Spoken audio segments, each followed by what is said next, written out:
Hi guys, అందరు ఎలా ఉన్నారు? Welcome back to my channel. ఏంది అక్క ఇలా వంకాయలు, ఇంత పెద్ద వంకాయలు ఇలా రౌండ్ రౌండ్ కట్ చేసుకున్నా అని అనుకుంటున్నారే గుండ్రంగా. సో ఈరోజు వచ్చేసి మనము ఒక గుజరాత్కి సంబంధించిన ఒక ఫేమస్ డిష్ ఈరోజు మన వ్లాగ్లో చూద్దాం అనమాట. సో యాక్చువల్గా ఈ డిష్ నేమ్ వచ్చేసి అంటే ఒక్కొక్కరు ఒక్కొక్క విధంగా పిలుస్తారు, బట్ దీనికి అయితే రెండే నేమ్స్ ఉన్నాయి. సో దీని నేమ్ వచ్చేసి బేగన్ బాజా అంటారు, లేదా బేగన్ తవా ఫ్రై అని కూడా అంటారు.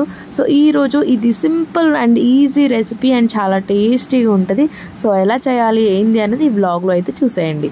సో మనము ఆల్ మసాలా ఐటమ్స్ ఇలా ఒక బౌల్లో మనము మిక్స్ చేసుకోవాలన్నమాట. అందులో పసుపు, కారము, ధనియాల పౌడరు, జీలకర్ర powder, garam masala powder and salt ఇవన్నీ మనం యాడ్ చేసుకోవాలి. అండ్ అందులో మనకి చాప్డ్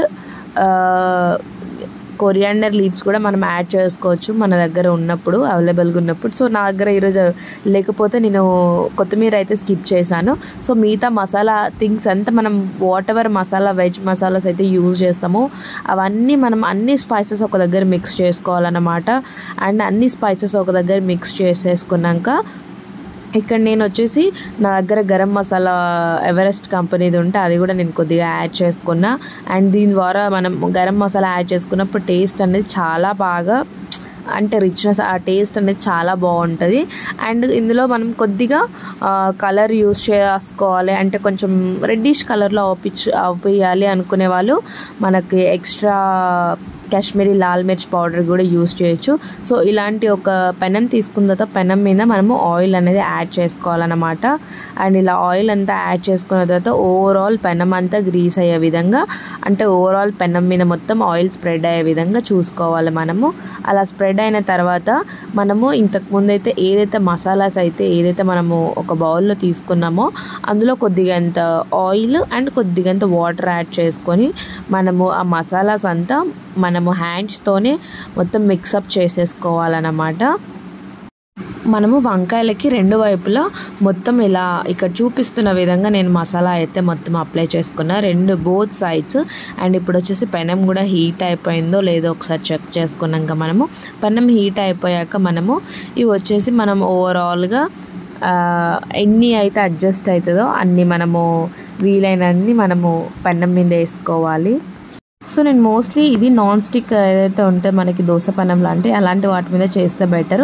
ఎందుకంటే మనకి కింద మళ్ళీ బేగన్ అనేది కింద మొత్తం వంకాయ కింద మాడిపోకుండా లేదా కింద అతుక్కోకుండా ఉంటుంది కాబట్టి. సో వీటి మీద అయితే చాలా తక్కువ ఆయిల్లో చాలా ఈజీగా అయిపోయింది అండ్ చాలా టేస్ట్ కూడా చాలా బాగా వస్తుంది. సో ఇక్కడైతే నేను వచ్చేసి ఓవరాల్గా ఇలా అయితే నేను అడ్జస్ట్ చేసేసుకున్న పెనం మీద. సో నార్మల్గా ఈ రెసిపీ మనం ప్రిపేర్ చేసుకోవడానికంటే మనకి వంకాయలు మార్కెట్లో పెద్ద సైజువే దొరుకుతాయి, అవే యూజ్ చేస్తారు. మనం నార్మల్గా ఏదైతే రెగ్యులర్గా కర్రీస్కి వాడే వంకాయలు, చిన్న వంకాయలు ఉంటాయో లేదా పొడుగు వంకాయలు ఉంటారో వాటితో చాలా తక్కువగా ప్రిపేర్ చేసుకోవడం జరుగుతుంది.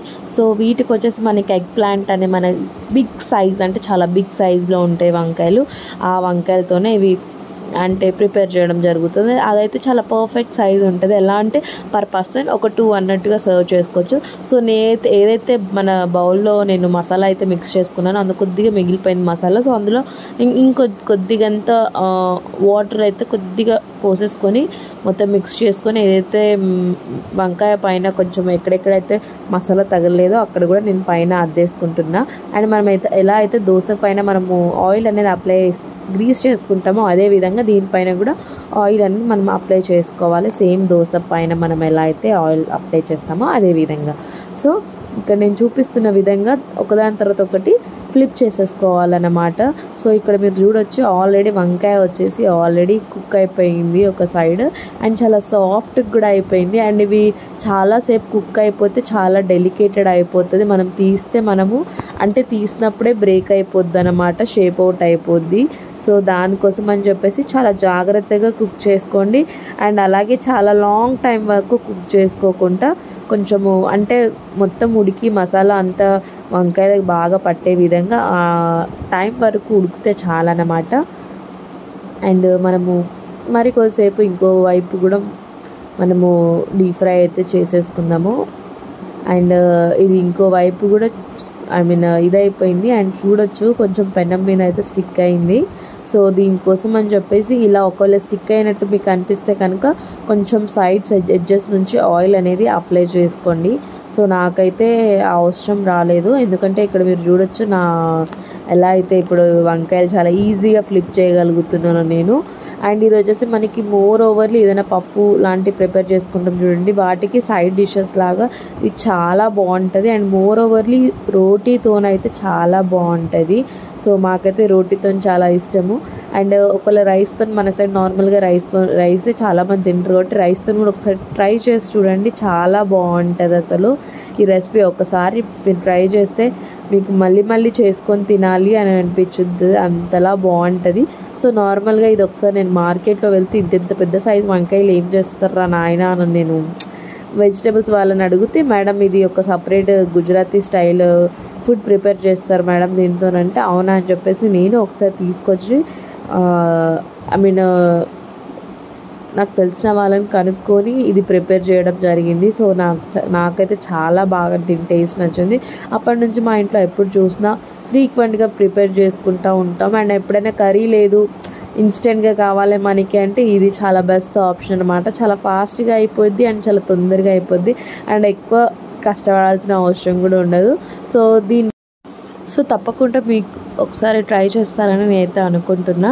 అండ్ తప్పకుండా ఒకసారి ట్రై చేయండి అండ్ టేస్ట్ చూసి ఎలా ఉందో కింద కామెంట్ సెక్షన్లో కామెంట్ చేయండి. సో నేను ఈరోజు ఈ వ్లాగ్లో మీకు ఒక కొత్త రెసిపీ అండ్ ఒక కొత్త వేరే స్టేట్కి గుజరాత్కి సంబంధించిన రెసిపీ అయితే ఈరోజు నేను మీకు నేర్పించాలని అనుకుంటున్నా. సో ఇది వాటి వీడియో. సో మీకు కనుక నచ్చితే please like, share and subscribe to my channel అండి. అండ్ తప్పకుండా ప్లీజ్ ట్రై చేశాక కింద కామెంట్ సెక్షన్లో కామెంట్స్ పెట్టండి ఎలా ఉంది అనేది. అండ్ అందరికీ జై హింద్.